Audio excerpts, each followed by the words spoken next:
Welcome to Gear Shift, an automotive podcast about life with your hosts, Christof and Kacper.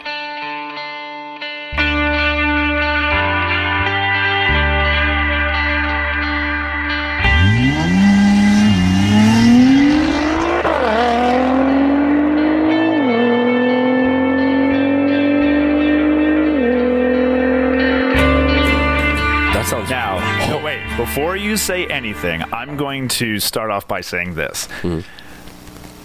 I think a lot of people are going to get this wrong. Okay. I think you're going to get it wrong. Okay. I know I would get it wrong. Okay. If I listened to that and didn't know, because obviously I know, because I did. I would probably waste at least 10 guesses and maybe get it right. Okay. On the 10th guess. Maybe. Okay. But I guarantee a lot of people get that wrong. Okay. Including yourself. Okay. I will play it one more time. Yes, please. And then while it's like mulling over in your head, we will do our little thank yous and whatnot, spiel, and then we'll come back to it. We won't wait as long as we did last time. Okay.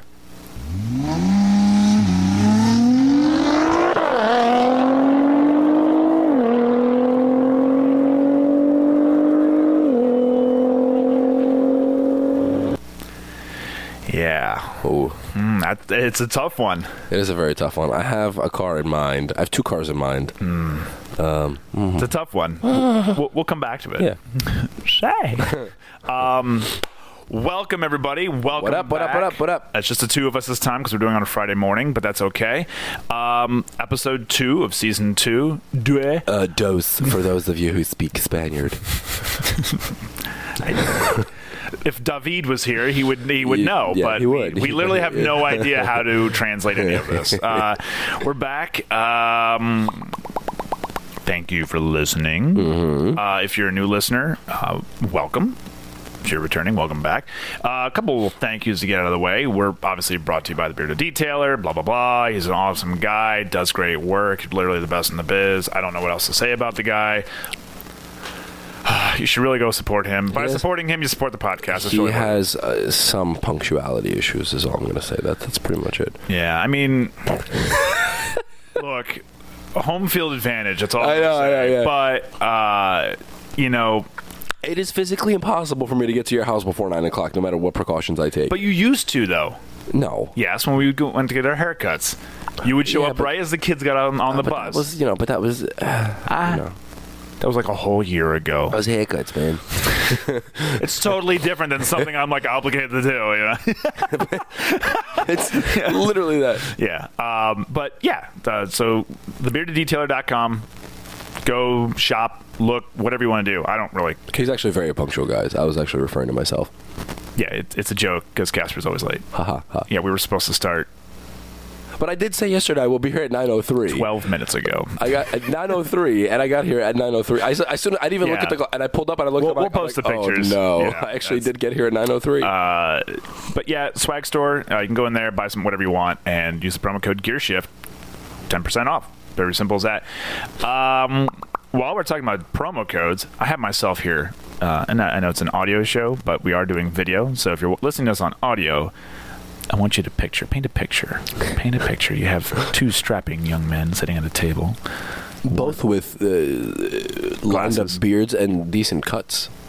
Well, I haven't shaved in like 3 days, 4 days. Yeah, but it's still 3 days, 2 days. Your lines are still there.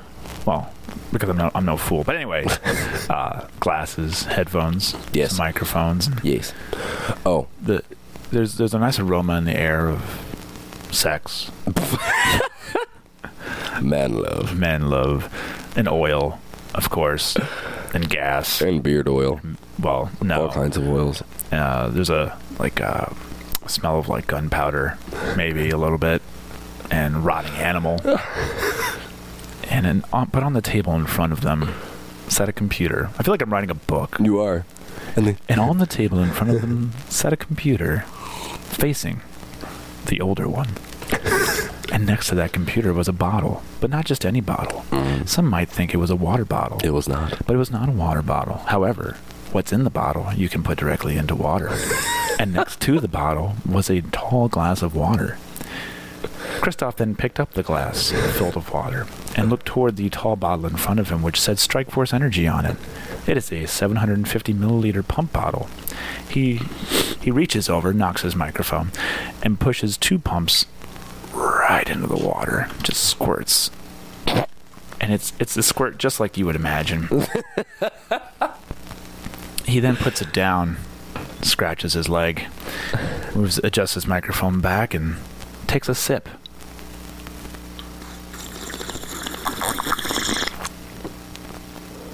Oh, that's the power of Strikeforce right there. Boom. Now, if that doesn't win, if you like that doesn't end up on the New York Times bestseller list, I don't know where. Seriously, Oprah needs to call me now. No, seriously, we've talked about Strikeforce here on the show before. They're not a sponsor of the show, but if you would like to help give back to the show a little bit, and you want to try some form of energy drink, kick the can. Fuck Red Bull. Literally kick the can. Yeah, fuck Red Bull. Monster. Fuck Monster. Fuck Kickstart. All that other shit, man. Whatever. They're loaded with sugar. You could literally build an entire Taj Mahal based on the sugar in one 8-ounce can of Red Bull. All types of diabetes. That is pretty factual, I think. I think it's been proven. It's been fact checked. And CNN fact checked it though. Sounds weird, but anyway. Strikeforce Energy, it is a sugarless, no calorie, no carbs, energy additive is what I would say. You can, and I say that because I don't recommend drinking it straight because it's super bitter if you do that way, but you can add it's a liquid. You can add it to anything. Water, I just put it in water. Coffee, that's like a double whammy, but you can make an alcoholic drink with it. Anything you would have done with like Red Bull, you can do with this. It's essentially, isn't it? I mean, it's essentially just vitamins and some like pure fucking vitamins and flavoring, isn't it? There's not that much more. Yeah, but it tastes better than like. No, but I mean, what I mean is it doesn't have all that added shit that most energy drinks have. I will tell you what it has. It has purified water, malic acid, citric acid, potassium citrate. I'm not a linguistic person. Natural and artificial flavors, sucralose, caffeine, taurine, niacinamide, B3, sodium benzoate, that preserves the freshness. I could tell. I'm like, you know what? I took one step. I'm like, this has sodium benzoate in it. I knew it. And pyridoxine, HCl, which is B6, and vitamin B12. I mean, that's for any kind of energy. That's extremely simple. Yeah. Basics. It tastes. I think it tastes great. They come in grape and original are my 2 favorite, but also orange and lemon. And now all the flavors are in the 750 milliliter pump bottle. They do come in like a single serving tin pack, which is I remember you were it's awesome if you want to try it out before getting the big boy. This actually makes more economic sense if you because it has 100 servings in it. But go to strikeforceenergy.com, use the promo code BEARD20 BEARD20 and you'll get 20% off your order. That's awesome. As simple as that. That's awesome. So do that to help support the show. Again, they're not a sponsor. I think if we could sit down with Sean Matson, one of the owners, maybe he would like, I like what you're doing here. I like what you're doing. I like what you're doing. And they're also a very, very hardworking company. They worked almost all the way up to Hurricane Irma, and then they lost power and everything, and then they were trying to get back up, and they were handwriting labels because their system was down in order to ship stuff back out. So wow. Hardworking company, great stuff. And if you need energy, that is a nice, healthy alternative, and it tastes fantastic. I can't really say enough about it. I'm a little hot. Of course, I've never really had it at 9 o'clock in the morning before. What are you hot for? My sweater's hot. Are you going to take your shirt off on? Yeah. I have a little something to just... Good thing it's an audio. I'll show you. Fuck. Polish kielbasa matters. Just ask the Polish girls. Are you saying that Polish men don't eat kielbasa? Because I love me. Moving along.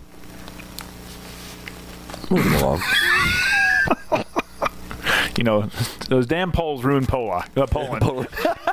That shit is hilarious. Yeah, that was great. They did that for so many different groups I saw. I've seen it with Slavs. Yeah. I think that was the first one I saw. It was so funny. Let's see. One other thing. We were recently featured on Libsyn, the Feed podcast. Our promo was played on there. Oh, yeah. Yep. Did you? I don't know if you mentioned it. It was a while. I know I forgot to mention it, but I want to say thank you to Libsyn for that's LC Escobar and Rob Walsh for featuring our promo. Tales of Honor is actually going to be featured this weekend, I believe. But thank you very much. If you guys are into podcasting, like you want to actually start a podcast or you are already podcasting, I really recommend listening to that podcast. It's called The Feed. Libsyn is LIBSYN, stands for Liberated Syndication. They got some good tips. I mean, look, it's nothing as informative as this podcast, but so much it's info. A close second, like a close 1.5. Yeah. Not even a second. Not even a second, like 1.5. Check that out. They're usually about an hour a piece, but lots of good information. Sometimes I just like listening to an analytical show. It's nice to hear little tips and whatnot, and it helps improve this podcast. So thank you to The Feed. Let's see, we got all that out of the way. The car. Yes, let's go back to Do this one more time. I'm going to play it. One more fucking time, Uno más. So, that means one more time in Spaniard. Un momento, por favor. That is German. That means my underwear are tight in Spaniard. Where would we be without you? I don't know.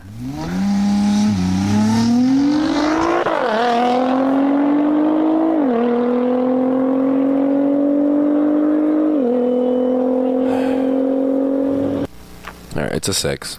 I know that. Yes, it is a 6. That's 100% a 6. Now, it is a V6. Here where my confusion is. See, and that's where that's what would get me. You can tell that's a 6-cylinder. Yeah, of course. I would go down a list of pretty much every 6-cylinder. Now, it's not a manual car, so that narrows it down a little bit more for me. Or it's not a manual in a traditional sense, if you want to call it that. Well, it's not. I can tell you the car is not offered in manual. Well, yeah. Okay, yeah. Because some cars have an option. No, I know. Yeah. So this one's not offered. Yeah. Again, it's boiling down to 2 cars for me. I thought it was 1, and I would say a true fanboy would know this car. Like, which is why I'm going to go with my first guess and say that it's a GTR. You would be correct. Yeah, that is a GTR. Yeah. My second and weaker guess which was kind of shooting for the stars was going to be some really weird setup on a Mark V R32 because of that first gear change that sounds like spark cut. Yeah. However, but then it continued. But no, when you do a launch, because that's doing a launch control. Mark V launch control does not do spark cut. Exactly, right. And that's why I was like, so yeah. Do Mark Vs come with launch control out of the factory? This one's for Mike. This is for the Savage. They actually do. Yeah, they do. But I wouldn't have guessed a GTR probably. Yeah. I probably would have went down through like Infinity because they have. But it shifted so quick. I'm like, there's no way it's just like a G37 or something auto because they don't have transmissions. And you can kind of tell it's got some forced induction to it. You can kind of tell a little bit at the beginning. It's not as noticeable as like the GT that we played last episode, but that's a newer GTR. They're cool. I guess it's an R35. Is it a 5? I think that's considered an R35. Yeah, because R34 was the one that's not ready to come here yet. Yeah. Yes, R35. Yeah. So the thing is, they are fanboy cars, but they are pretty awesome cars. They used to be cheap. Yeah, they used to be because when they first came out, they actually weren't too badly priced. I think they were close to like 70, 80. Especially for what you're getting. Yeah, and then that made them, and then they caught on quickly, and people were like, oh shit, and then the price went up. Yeah. I think now you can get into one starting at like 95. Yeah. Which blows my mind for a Nissan. It's buying a lot of money. Nissan. Yeah. And oddly enough, when we were at Slipstream with Kevin, watching some of the times, I wasn't that impressed. Really? I thought some of them would be. Now, granted, some of them, like the worked ones, were hitting like almost 200 miles an hour. They were hitting like 199. So like that's. But you're over 1,000 horsepower. But there are people who do some crazy shit to that car. But I wouldn't say no to having one. Yeah, I've never even been in one. Are they a 4-seater or a 2-seater? Believe they're 2. No, they might be a 4. Those seats might fold forward a smidge. Why don't I know this? Fact check. I will admit I never even bothered really paying attention to those other than exhaust videos because I would never have. I mean, is it swingable? Yeah. Is it a smart purchase? No. Let's see here. Not for me anyway. It appears that they do have a rear seat. Boom. For the kids. I couldn't imagine it being the Most luxurious. Or comfortable. Am I looking at this right? Nobody has any really good pictures. It's tiny. Yeah, it's kind of like a 911 rear seat. It's there. You can say it has one. Oh boy, you got to be like 4 inches tall to fit back there. Damn. They have a cup holder in the rear. One cup holder. That's because they know you're only fitting one person back there. It's not too bad. Looks kind of fancy. I will say they've gotten fancier in the inside. It's actually pretty cool. Actually, I don't even know. Like, what are their specs? I don't even know what their specs are. They got lots of horsepower. They have all the torques. Maybe I would imagine. They start at like 565 horsepower. That's not too bad. And now their 17 is starting at 109,000. So they have gone up. The premium starts at 109. Let's see. They have a 3.8 as a twin turbo. Yeah. So they're still using, I guess they're still using a similar setup to like the old R32 GTR, where it's still the DETT. Except it's a 38 instead of a 26. So it wasn't a 3.2, dude? No. What are you talking about?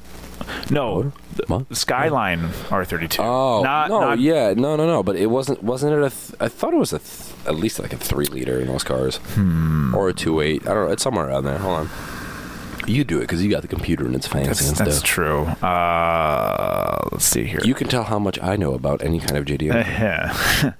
Skyline GTR. Let's put that. The old PDF Wix. Usually pretty... Accurate. Let's see, R34, no, R32, R33, R32 is 2.6. Oh. So that's RB26 DETT twin. Dude, I thought RB20. Oh, yeah. But it's an inline. It's not a V. No, I know, but I could have sworn it was like a 2.8 or a 3-liter. But okay. Well, let's see, the R33 went up to they had a 2.6 and a 2.8. Okay, so maybe that's why I'm confusing myself. And then the R34 is a 2.6 or a 2.8. I don't know the difference between the two, though. Obviously, displacement. Duh. But I don't know. Maybe that's for different markets. I don't know. And then it bumps up to the R35, which is what we have in the States now. Yeah, just, let's toss a liter on there. Yeah, why, fuck it. Well, it's a V. Well, it's bigger, and they call it Godzilla for a reason. Godzilla! Let's see. It's a 2-door, 2+2 coupe, front engine, all-wheel drive, blah, blah, blah, 3.8, twin turbo, 6-speed, dual clutch, automatic trans. They have a curb. Wow.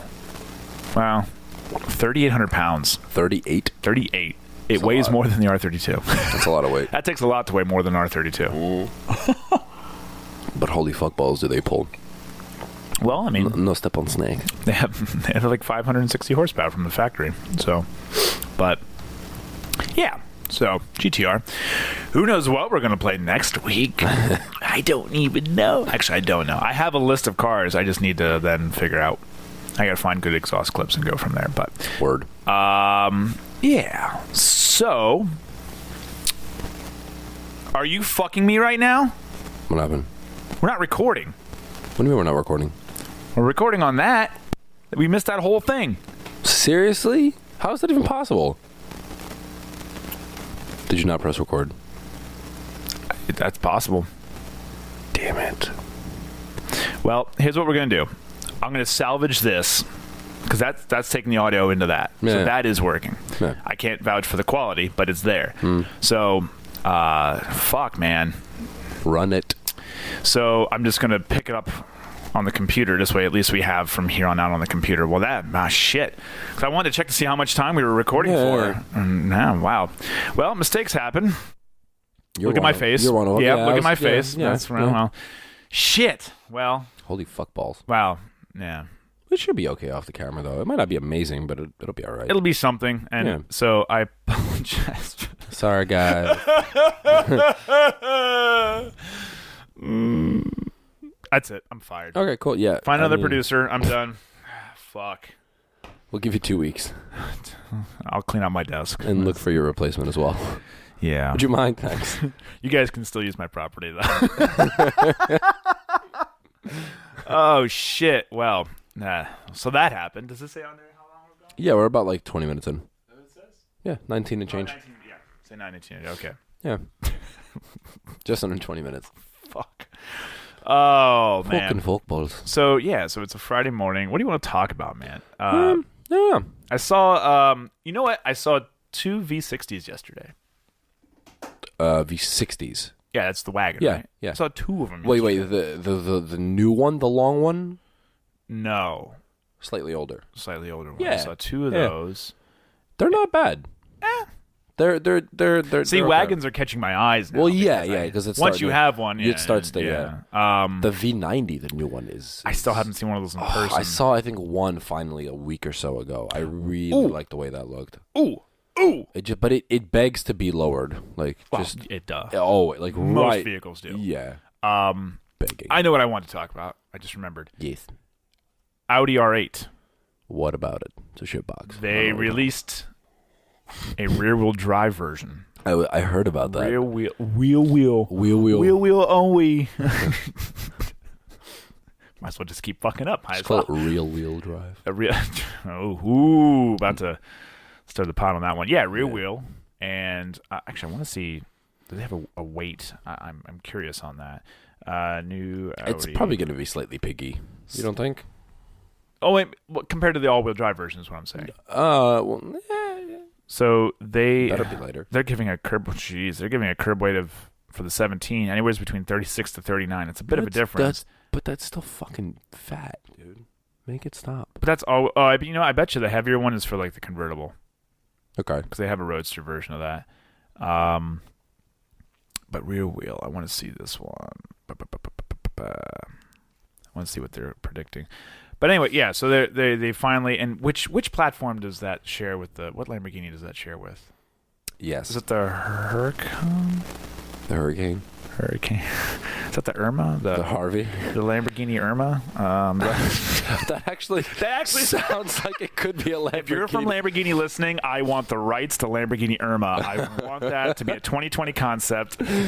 Lamborghini Irma. It'll blow your front door down. Too soon. But it peaks at like 150 miles an hour. Jesus. It could be it, though. I believe it is. Actually, is it the Huracan? I'm about to. If I was prepared and actually found an art. Here we go. Here it is. I think it looks. I always think the R8 looks good. I mean, it's an R8. I mean, whatever. No, I always thought it was an attractive car. So it's 110 pounds less. That's it?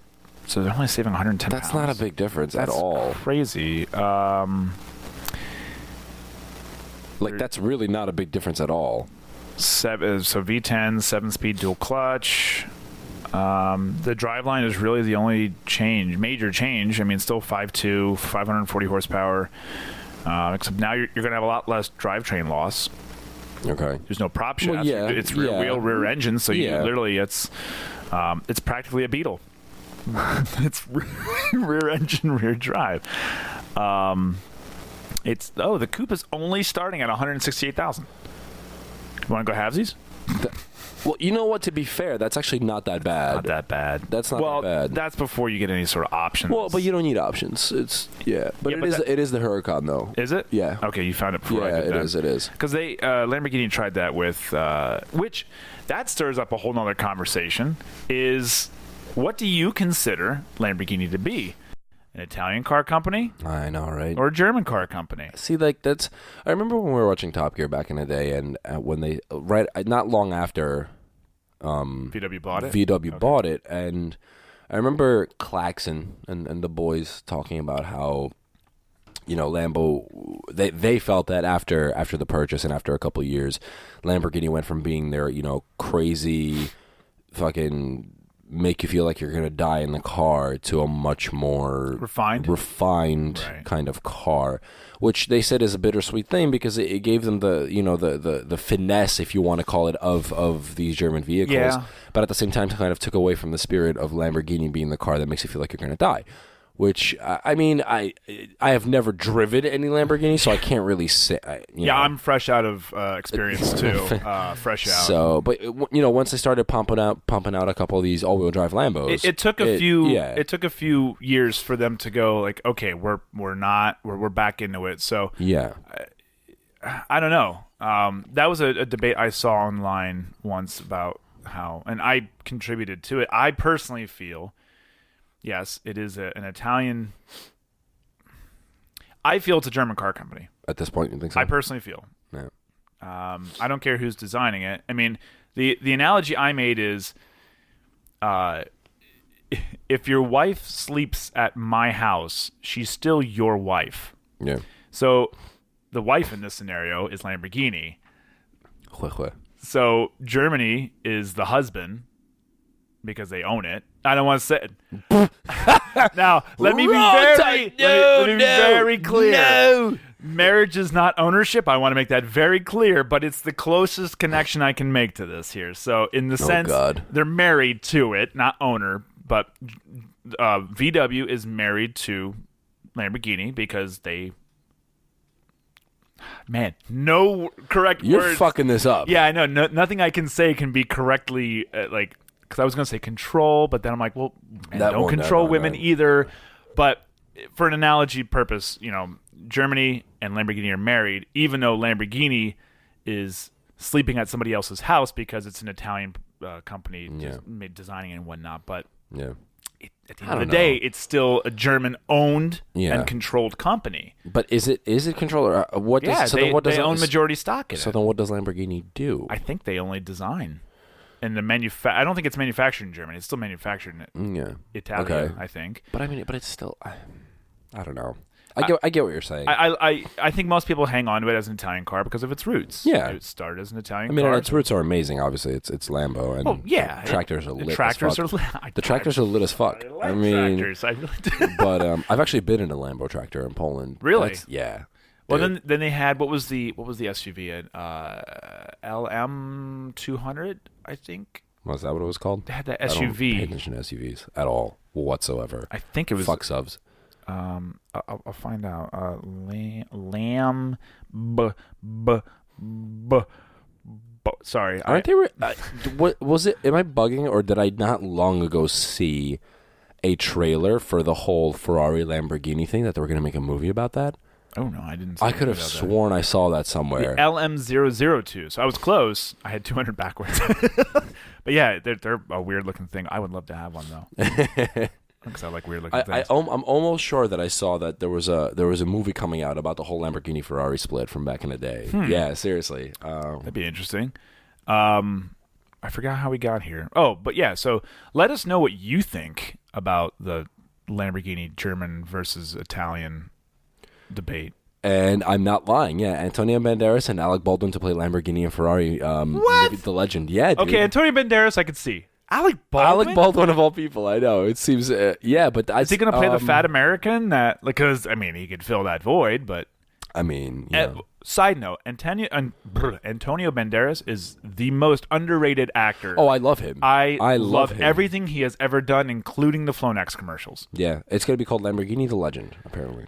I'm curious. But now, see, the thing is my only thing is now, this is one of those movies where it's not going to play a neutral role. It's going to make... Well... It's kind of going to make... Why would it not be neutral? Well, if it's called Lamborghini the Legend, I'm under the impression that it's going to make... Banderas, who's going to be... Who's he playing? Ferruccio Lamborghini. So who does... Baldwin's playing Enzo. Seriously. Really? Yeah.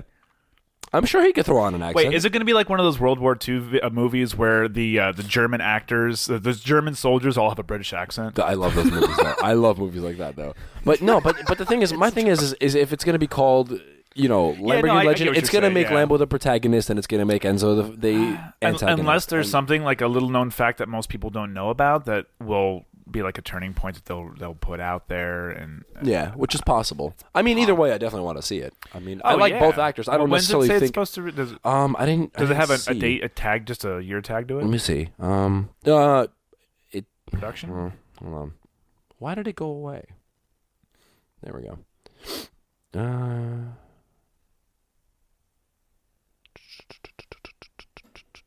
I mean, I'm probably. You suck. Probably in 2018, I would assume. No, I don't see anything specific yet.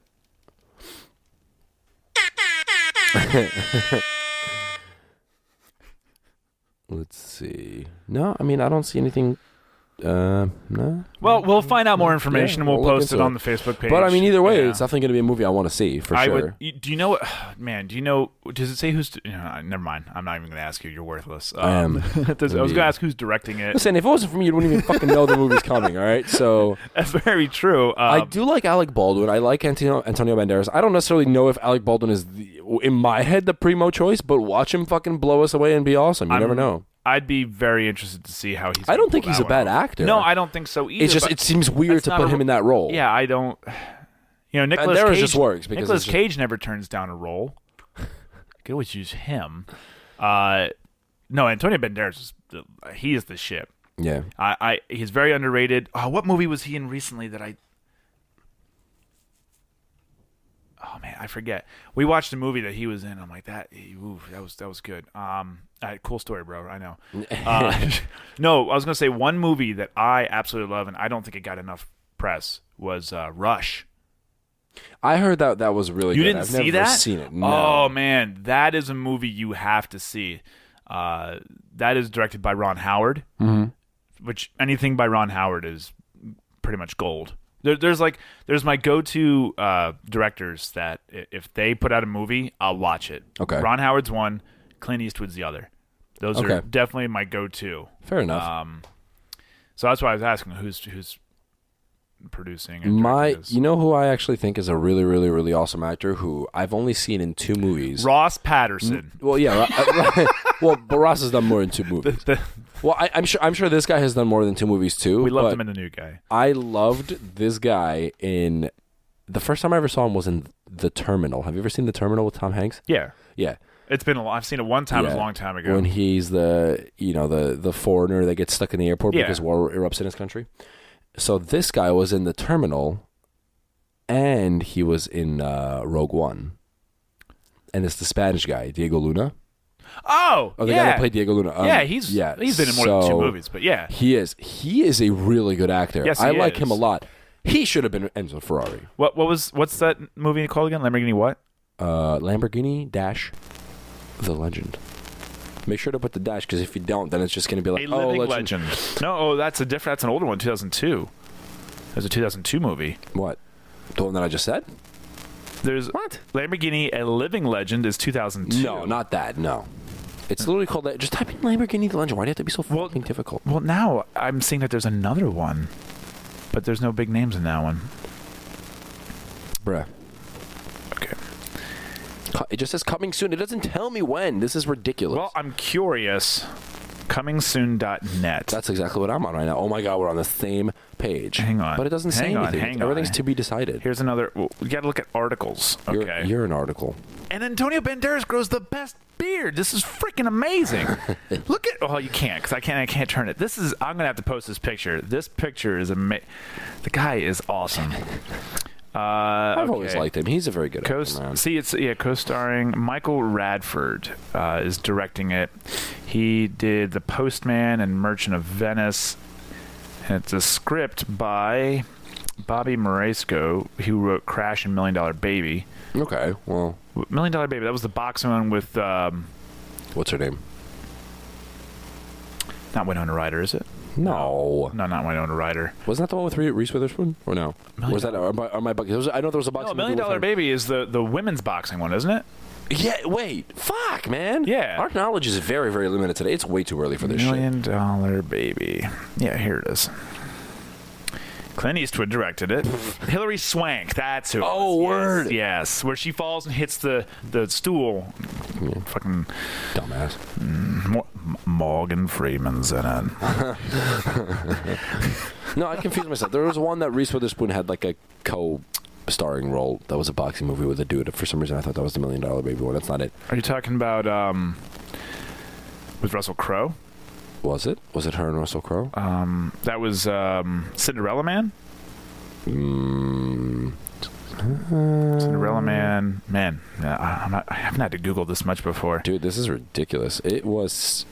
That was Renee Zellweger in that one. I don't fucking know, dude. I don't know. Do I look like I know this shit? And Paul Giamatti, the guy, he plays every bad guy ever.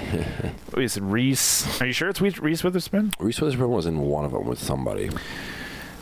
She's in an HBO show called Little Big Lies. It's actually pretty good with Nicole Kidman, which I like her. She's pretty cool. She's married to. Well, apparently she was in a movie called Southpaw. I don't know if that was the one. Southpaw? Yes. No. That might have. Yeah, Southpaw was with. Oh shit! Who was in that one? That is the one.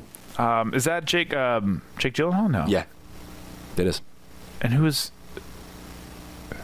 I did see that movie. Rachel McAdams was in it. Yes, that's... Oh, then I'm bugging. What the fuck am I talking? You know what, dude? I'm done here. I'm done. Get this shit away from me. Wait, was that Reese Witherspoon? Take the Google... No, it was Rachel McAdams was in it. How do you confuse her and Rachel McAdams? There is a movie that Reese Witherspoon was in. It wasn't that one. I'm on her IMDb right now. IMDb. Within like the last 7 years. Home Again, Big Little Lies, which is a TV show. Gunter Babysits. Bro, don't read all of them. Sing. Nobody cares about Which is a good one for anyone who has kids. Sing is a very good movie. Okay, go to fucking the last 7 years. The Muppets, Hot Pursuit. The Muppets. The Good Lie, Wild, Devil's Knot, Cannot, Mud, This Means War, Water for Elephants, How Do You Know, Four Christmases, Monster vs. Aliens, blah, blah, blah. Four Christmases, Penelope, or it's Penelope. Oh, Penelope. Okay. Just Like Heaven, Walk the Line, Vanity Fair, Sweet Home Alabama. Dude, I'm back to 2002 at this point. Dude, I don't know. Blonde, maybe I'm bugging. Swan, I don't know. Little Nicky. She was in Little Nicky? What the fuck? I haven't seen that movie in forever. All right, scratch it. It wasn't Reese Witherspoon. I don't know. Leave me alone. It was probably Rachel McAdams. It was probably Rachel. I don't know how the fuck I got those two confused. By the way, Notebook, best movie ever. Whatever, dude. We can't talk. I'm no longer talking. I'm now talking to the audience. I'm not talking to you anymore. So, no, I'm reading more about this movie here. So, it should be interesting. We'll post more about this one. I would be interested in seeing that. But no, Rush is good. I highly recommend it. If you've never seen Rush, go watch that movie. That is good. It's about Niki Lauda. And I'm going to blank on the other driver's name. That's that F1 movie. Huh? Yeah, F1. Movie. Yeah. Really good. I mean, it's Ron Howard. I've still never seen it. It's Ron Howard. So, yes. So like car stuff and shit, right? Yeah. Cool. Wow, we just had like a little movie segment there. I would like to drive a Lambo. There is the one Lambo that, comparatively speaking, at this time, is affordable for a used one. Is it the Aventador? The Aventador. I'm pretty sure the Aventador has gone down substantially. It's like, I feel like you could get one for like 60, well, maybe not 60, but definitely like 70. You know what perplexes me? Let's just car values. Yes. So, I'm glad you're going to talk about this. Good. So, I don't know. We probably haven't talked much on this on our podcast about this. About Volvos, right? Yeah. No. For anybody that knows me personally knows that I'm a big fan of Lotus. I like Lotus cars a lot. I've always wanted an Elise, but the only Lotus I like is the Esprit, the old school Esprit. Yeah. But I mean, you can't knock them on what they make. They make because awesome it kind of looks Lamborghini-ish. Yeah. So yeah, fair enough. So the Esprits were awesome. I'm a big fan of the Elises because in my head it was always a reasonable, sports car, like a big boy car. Well, not in the physical sense because it's a little boy car in the physical sense, but yeah. in the concept of having a big boy car, it was the one to me that was fairly affordable. Right. That would be really, really fun, and at the same time is like actually pretty economical and all that shit. Like it just they always caught my attention. I always liked them, and then I went to go sit in one at a dealership, and I did fit. I mean, it wasn't ideal. Lots of Crisco was used to slide you in. I didn't drive it because the guy didn't let me drive it. He was like, "Oh, I'll take you for a ride." I was like, "Well, go fuck yourself." Let me see your credit score first. Yeah, like realist. I mean, it was like 25 grand. Like, you're not a 2,500 credit score? Okay. I forgot what the asking price was. It was between like 25 and 30. It was like completely affordable. And I'm like, "Let me fucking drive it, dude." And he's like, "No. I'm going to take you for a ride because it's the higher end car." I'm like, "Guy, it's a fucking Toyota motor." Guy, I have a Volvo. Like, you have no idea. But so he took me for a ride. Did I ever tell you about this ride? Yeah, when he took me and he fucking, the car broke down on the ride? Yeah, that's right. Like, he got on it and I don't know what the fuck he did, but I think he popped off a hose or something, but the car literally died when he was in between shifts. It was the funniest thing in the world. And so he pulls up. No, it probably blew a motor because you were near it. It's very possible. So we're driving. He gets on it and it felt peppy because, the cars weigh nothing. Right. And on the way back, like, it just, I don't know if a hose popped off or what the fuck he did, but the car just I heard a loud and it just died. So he coasted a little bit. He stopped. He tried to start it 2 or 3 times. It finally started. Oh, this happens all the time. He pulls back into the parking lot and goes to me, "All right, so you want to go in and put in the paperwork?" I'm like, "Get the fuck out of here." Let me tell you, I purchase every car that has a problem with it during a test drive. Yes.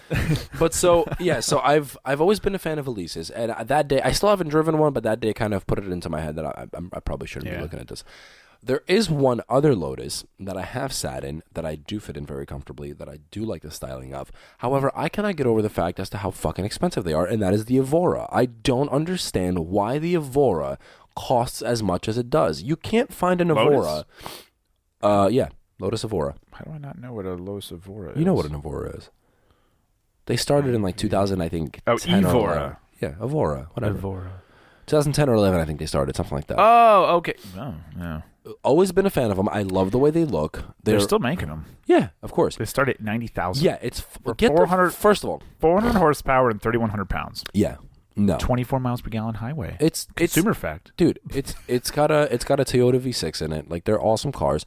They look cool. So doesn't the Exige as well, or the Elise? The newer Exige, I believe, maybe has a 6, but the older Exiges had a supercharged 4.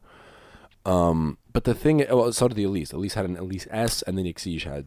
The Evora has a 3.5 Toyota V6. Yeah, and the thing is it's now 2017. It came out in 2009. Mind you, when I was looking at Elises in like 2013, 2014, I could find a 2006, 2007, it's like a 7-8-year-old car for high 20s to low 30s. I still to this day have not found an Evora for like less than 45-50 grand, and I get it, it's a bigger motor, but it also weighs more than the Elise. And I would love to know what are the controlling factors that go into market value retention. Yeah. Now, mind you, I would love to know that because my brother and I were actually talking about this last night.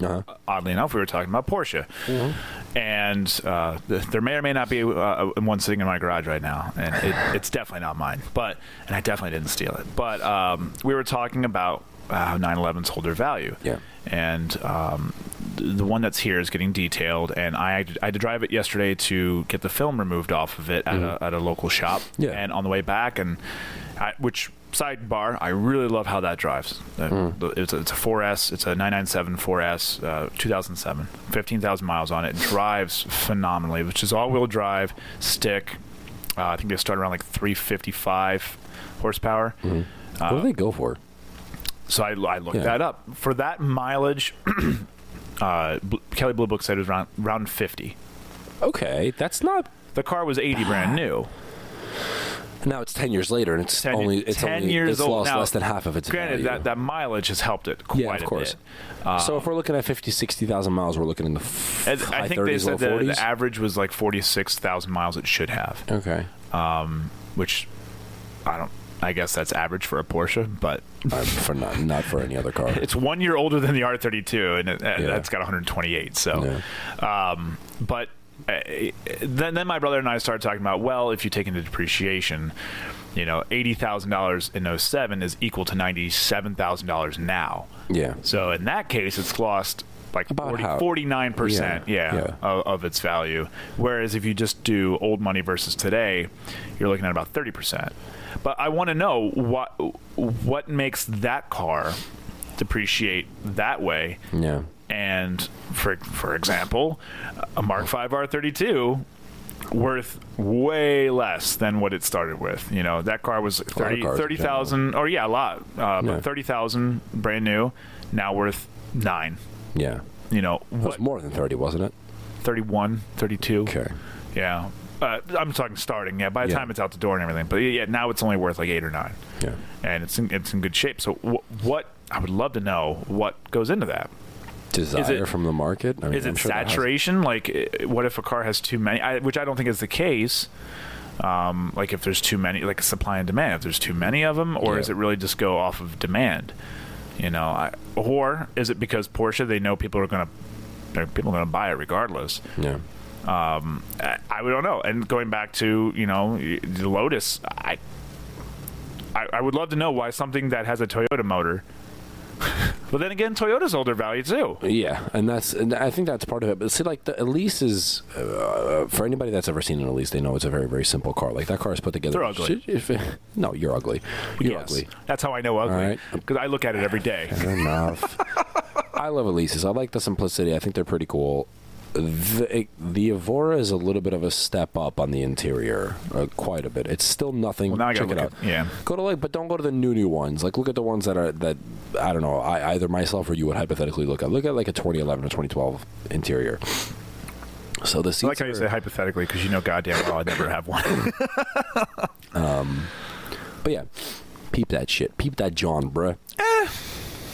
It's better than the Elise. It's different. It's a little bit more. I don't want to say. It's upscale. Very simple. Yeah, and that's the thing with Lotus, but there's nothing. It's not like a luxury car either. So I like them. I don't understand. I don't mind the seats. The seats aren't bad. The seats are nice, and it's super comfortable. I mean, I sat in one. I think this was when we were. You know what? I can tell by the dash of how small that car really is. When you have the radio 3 inches from the steering wheel. Yeah. Like that's actually not that bad though. But width-wise, not. Oh yeah. Like as far as width. Yeah, it's I'm assuming that's a 2-seater. That's yeah. I mean, it's so small that the heating and air conditioning controls are in front of the shifter. Mm-hmm. They're down on the center console, not up on the dash. So I've always been a fan of those. I fit in that car several years ago when we were at a Le Mans race at Lime Rock. Are they rear or mid engine? They're mid, I think, right? No, wait a minute. I mean, it's so small. I think it's mid. It's so small that I think it is mid. Looking at it, it makes sense that it's mid. Are they supercharged? No, it's a supercharged. They do. I mean, now, mind you, Lotus has that thing where... it's mid-engine. They do... They have like TRD. You can add packages and stuff. Yeah, exactly. Which is cool. I mean, it is pretty dope because, I wish more companies did that. Yeah, right? It's more expensive than your regular aftermarket stuff, but at least, it's... Like, VW recently got back into it by going with the Mark 7 going, hey, do you want the performance pack? Yeah. You'll get a bump in horsepower and bigger brakes. Yeah. Cool. Which is awesome. Cool. Yeah. I feel there should be a performance pack to everything, to be honest with you. See, now this is showing a rear seat. That can't be right. Wait, does it have a rear seat? Dude, I legit don't even remember. If there is a rear seat in this, it's probably more worthless than a GTR or a 911 rear seat. Because if it's mid-engine, there's got to be no room for it. But that one shows a rear seat. I mean, nobody's going to be sitting in that. Let's be real here. No. Unless the driver's 4 foot tall.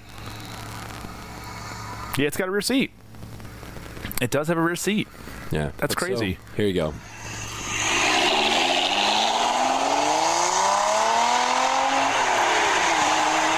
Very mild sound. Nothing crazy. That's an Evora. It's a 6-cylinder. I mean... Yeah. They don't produce that much horsepower. And I mean, I would like that car just because I like... That rear seat. Jesus. I like having something that's a little bit different than, you don't see those as much as I can. You don't see those very often. Yeah. You know why they probably put a rear seat in that? For insurance. It's very possible. For insurance reasons. Very possible. Yeah. When it's a dedicated 2-seater, your insurance goes up. It's classified as a sports car. Yeah. This could be... That's an economy family car. But that is a car that I could see myself having, for sure. And the thing that to me is like, well, it's going to be at least somewhat reliable. It's a Toyota, So Yeah, look at Scion. That's a Toyota. The BRZ, which is a Subaru Toyota collaboration with Scion. Dope. Those are cool cars. Which I know Kevin was telling me, I guess the new Subarus, you no longer have to play Jenga to get to the oil filter to change the oil. It's all up top now. Really? Yeah, because you had to reach through the manifolds and you always burned your wrist and shit like that to get from the... But now it's... A lot of companies are moving... I know Volkswagen has theirs up top. Yeah, they're doing up top shit, yeah. Which is so much nicer to change. You just go bloop, it's right there. And then you really should have an extractor to suck all that out. But let's get into... We're going to wrap this... wind down here. It was a very... we had some fucking good conversation right now. We did. Let's see if we can get into... do you want to pull up Instagram and go through what did you do this week? Sure. While I try to queue up a call. Hold on 1 second here. Oh, God, here we go. No, I got it. And then you can get into what you did, what I did. It takes a little while sometimes. Okay, got it. Let's see. So, do you want me to kick it off? Yeah, go ahead. Yeah. D. Kavkak. I love it. Says he wrote a song. Mm-hmm. It's an instrumental. It's a weird tuning song, so perhaps it won't have any lyrics. Which is what Kavkak said. Yeah. I was hoping it was going to be automotive related. Yeah. So, that's cool, though. Yeah. That's awesome. Writing songs is cool. Zenky718, shout out to Merrick, said that he... he's our favorite Merrick, by the way. He has a garage full of parts that he needs to install on his 240, but his life sucks and I have no time or space. Which, flashback to last week, it's because he's a piece of shit. Yeah, so, he's staying consistent. Yes. Don't ever change for us, please.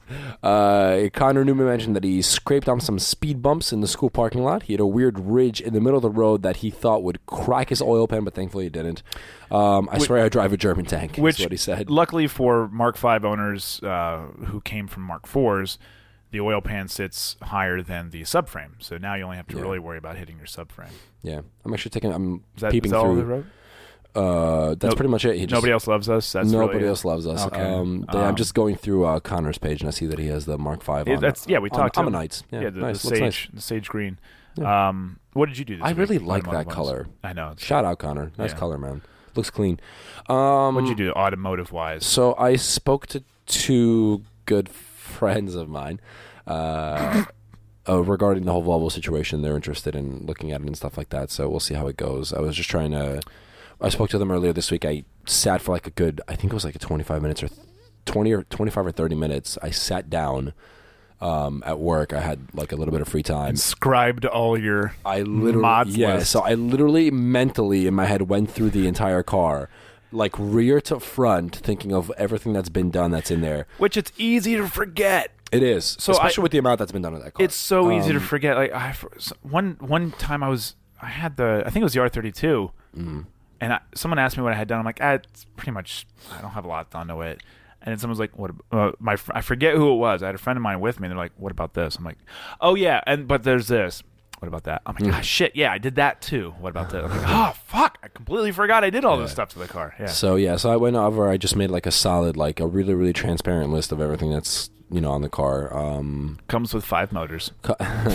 So I told them, and we're kind of just talking to figure out if the two of them, because they're both big Volvo guys, and they have the same car except the sedan version, to see what they can utilize it for, for their purposes, because most of the stuff that's underneath the car is pretty new, so they could definitely benefit. Their cars could definitely benefit out of this one if it was a parts car. You did take out the 90-mile-an-hour brace, so just I did. I know. So sure it can't take every corner at 90 miles an hour. Give them that. If you put 2 of them on, can you do 180 miles an hour for every single corner? It has to be downhill though. Basic math. In the rain.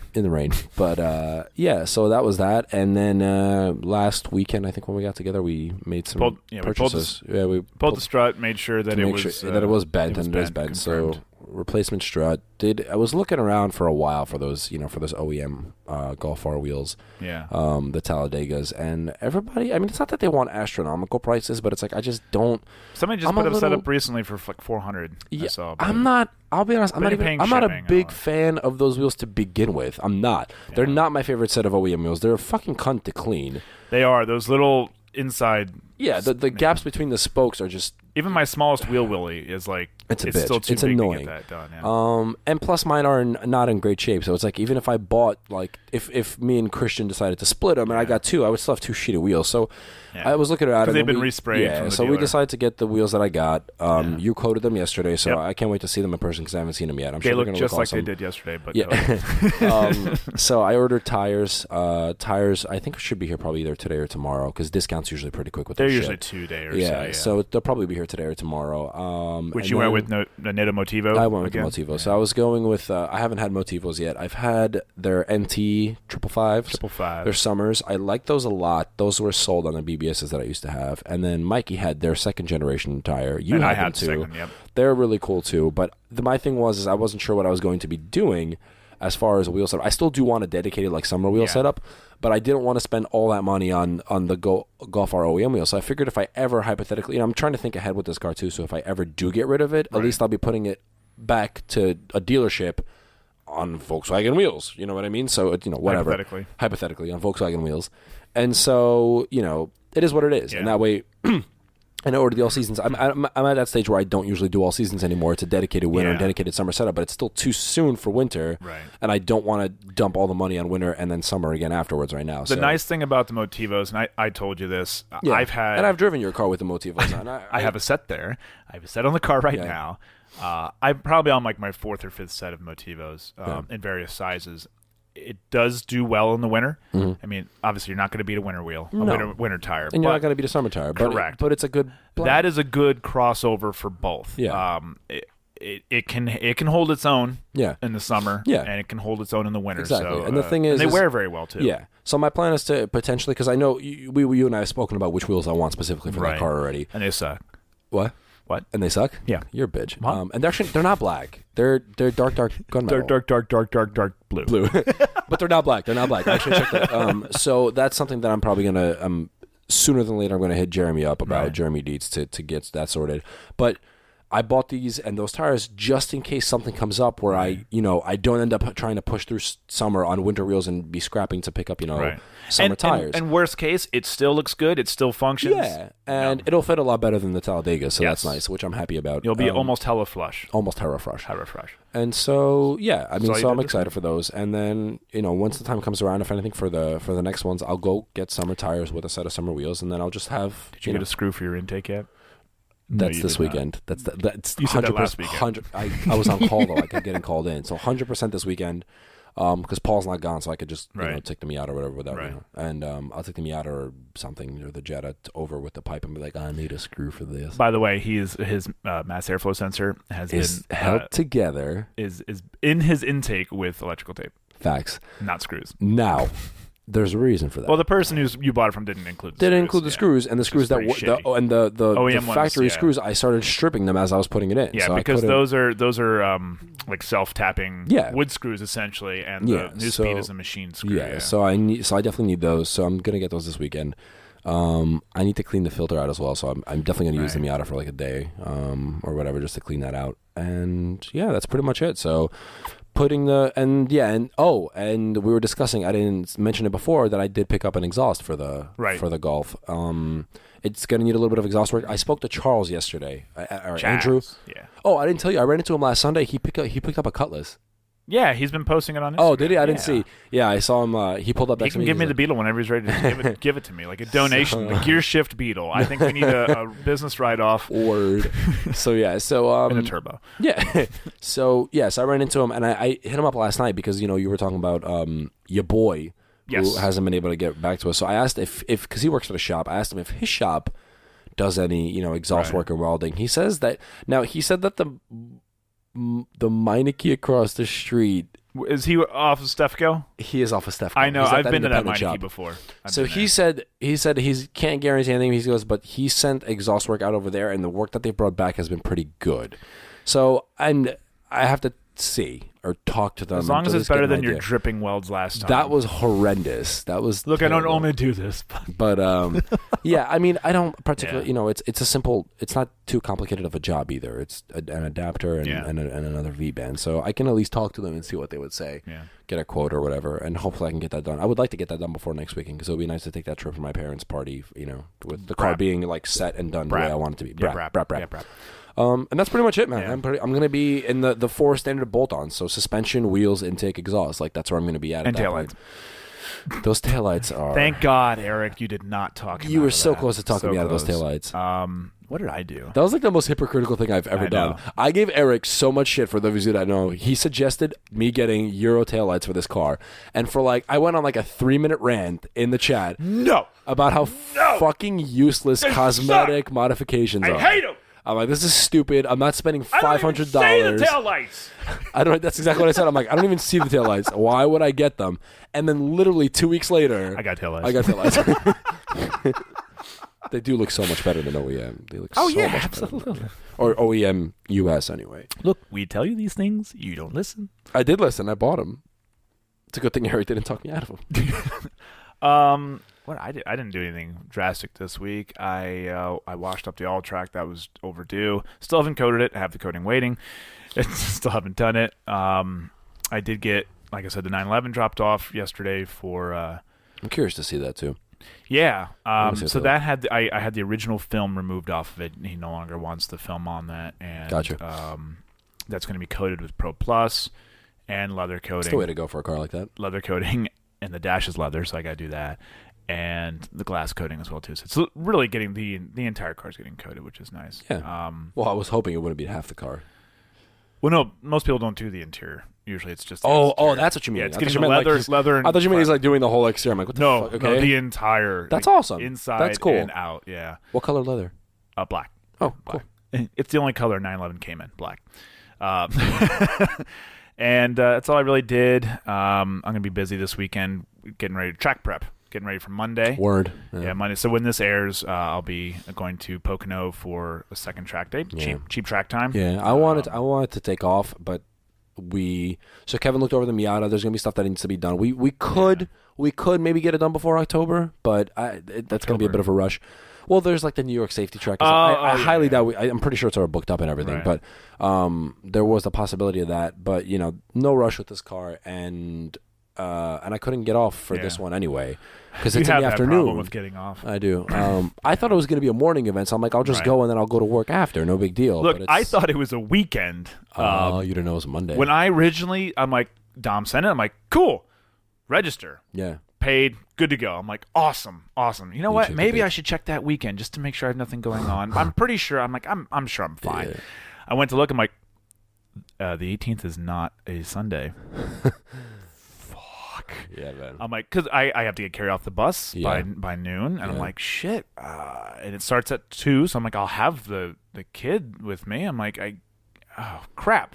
Luckily, Crystal was able to finagle her work schedule, so it's working out fine. But also, a Monday night track nights, and why it's so cheap.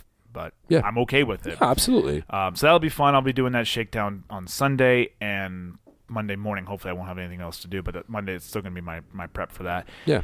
And I'll be working on the 911. Hopefully Kevin can drop off that adapter so I can work on an exhaust project for the all track. Yeah. And that's it. Yeah, cool. I really didn't do anything else. Cool. I'll probably more to report back with on next week with the R32 doing a shakedown and whatnot. But that's really it. Let's. I'm gonna quickly send this to Kev to see if he's ready. But let's see. Next week we'll come back to you. If you have any questions that you have for us, be sure to send them. And I'm gonna say it one more time. Actually, I'll probably say it every time. If you want to call in and leave us a voice message or feedback or whatever, 484-852-1759. The Niner is important. The Niner is hella important. You can leave us a message. Maybe we'll play it, maybe not. You can text that number too, which is pretty cool. And we'll also call you. So if you want us to call you, let us know. And so that's our number. Go ahead and let us know. Go do that. Talk to us. And let's see. Do you have anything else? Is there any? Yeah, just excited. Just excited to get this all together finally. Get those clunks out of the suspension. Yeah, that's what we're going to do today. We're going to work on, we're going to swap out your bent strut for a good strut. Thank God the bearded detailer was able to order that for you. Facts. Got that, and new mounts, and OEM mounts, and OEM bearings. Mm-hmm. I cannot say it enough, people. If you're ever doing suspension work, just order OEM stuff for mounts and bearings. I cannot stress that enough. Yeah. I really can't. Because, I can't. You had some clunks. I did, and normally I wouldn't. I'm like, you know what? Let me just do it. Whatever, I'll just do aftermarket this time. And yep, I blew both of the rear shock mounts within a week of each other. Within a week and a half or 2 weeks of having those are for the rear of them going in. Yeah, and who knows? Probably the fronts are toast too. Oh, I'm sure, 100% they are. They're just whack. So trash. I thoroughly recommend. I thoroughly recommend just buy. Yeah, I mean, if you're doing like a coilover setup that comes with the plates up top, then it's a little bit of a different story. But at the same time, and I just have a cup kit essentially, so definitely OEM. So we're gonna call it aggressive, so definitely OEM. Kevin said he's busy. He's working, obviously. How dare he? He's. I know he was speaking of Subaru. He was doing a head gasket job on the Subaru. So uncommon. Yeah. So I'm sure he's. I know he's busy, but I figured, what the hell, worth a try to ask. Yeah. But we're gonna call somebody that's. It's gonna be a little out of the ordinary, but roll with me here. Just hear me out on this one. Okay. He doesn't know I'm calling. Uh-oh. You don't know that I'm calling him. Okay. I mean, I know that you're calling him. I just don't know who it is.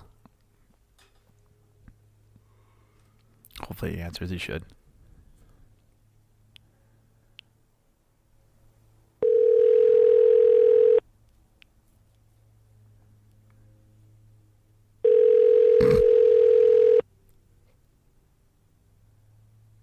Why'd you not answer? Hello. Hey, Dad. Hello.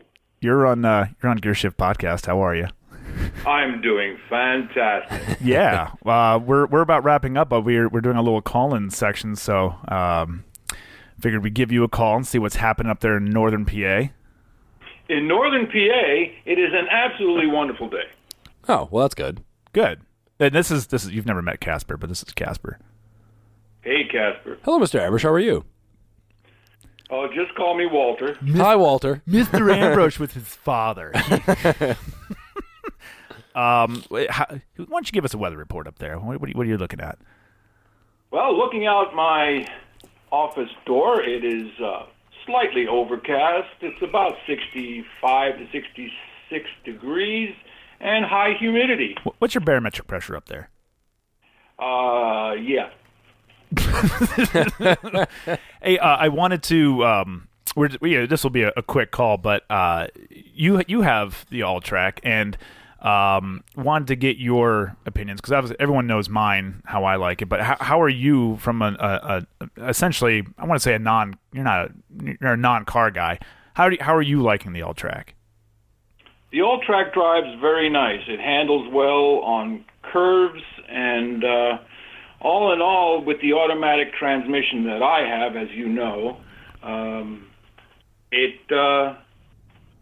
pretty darn amazing. And you came from a 2010, right? TDI wagon? TDI, right. So compared to that, so you had the DSG in both. Was the transition pretty easy for you guys, or? It was basically seamless. I do notice with the all-track that it seems to handle a little bit better. Well, yeah, it's a different. I hear the chickens in the background. Yeah, it's a different platform. They made a lot of differences, a lot of changes with the new Mark 7 platform. So, well, good. Now that everyone... By the way, that's Loverboy out there who's crowing. The rooster. Loverboy. You have one rooster, right? Well, we have one rooster for the small cochins, And, Elvis died. Oh, that's right, Elvis. Yeah, they named their chickens. That's awesome. And, he died an untimely death. He made a mistake of getting in with the big birds. Ah, well, that'll... You know what they say? If you're a rooster and get in with big birds, you're going to die. They, whoever they are, they say that. Yeah. It's a pretty common... I learned that as a child. That's... as far as the All-Track is concerned, the only thing I really kind of don't like, well, two things I don't like about it is all the gadgets on the steering wheel and the comfort of the seat. You know what? I will agree with you on the seat. I'm still comfortable in it.